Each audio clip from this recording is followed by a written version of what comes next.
Das auf dem Kyffhäuser alt gewordene Brautpaar. In Tilleda wohnte ein armer, aber frommer Tagelöhner. Seine Tochter war Braut von einem ebenso dürftigen und redlichen Handwerker. Morgen sollte die Hochzeit sein.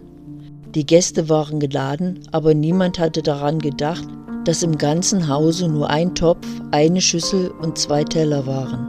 »Was machen wir?« hieß es, und keiner wusste Rat. Endlich sagte der Vater halb im Scherz, halb im Ernst: »Ei, geh auf den Kyffhäuser, vielleicht leihet euch die Prinzessin alles.« Das Brautpaar geht wirklich hin. Vor einer Öffnung des Berges steht die Prinzessin. Sie nahen sich ihr mit Knixen und Bücklingen und bringen ihr Anliegen schüchtern vor. Die kaiserliche Hoheit lächelt und befiehlt zu folgen, worüber Hans und Grete außer sich vor Freude sind. Die Prinzessin gibt ihnen nun zu essen und dann packt sie ihnen mit ihren eigenen, unverwelklichen Händen einen großen Tischkorb voller Teller, Schüsseln, Löffel etc. auf.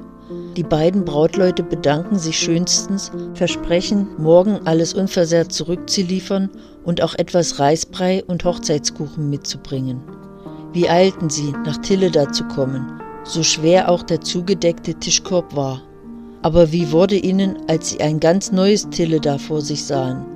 An der Stelle, wo ihres Vaters Hütte stehen musste, fanden sie einen großen Ackerhof. Kein Nachbarhaus war ihnen mehr kenntlich, kein Baum, kein Garten war mehr da, wo sie sonst dergleichen gesehen. Lauter fremde Menschen, die sich um das Brautpaar sammelten und es mit eben der Verwunderung und Neugier ansahen, als dieses die Gaffenden betrachtete. Sie setzten ihren Korb auf die Erde und sahen sich verdutzt und verlegen an. Da kam der Prediger von Tilleda.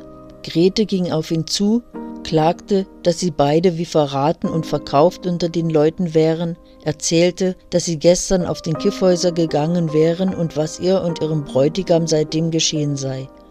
Der Herr Pastor nahm darauf das Brautpaar mit in sein Haus, schlug das Kirchenbuch nach und fand darin angemerkt, dass Hans und Grete vor länger als 200 Jahren auf den Kyffhäuserberg gegangen und nicht zurückgekehrt waren.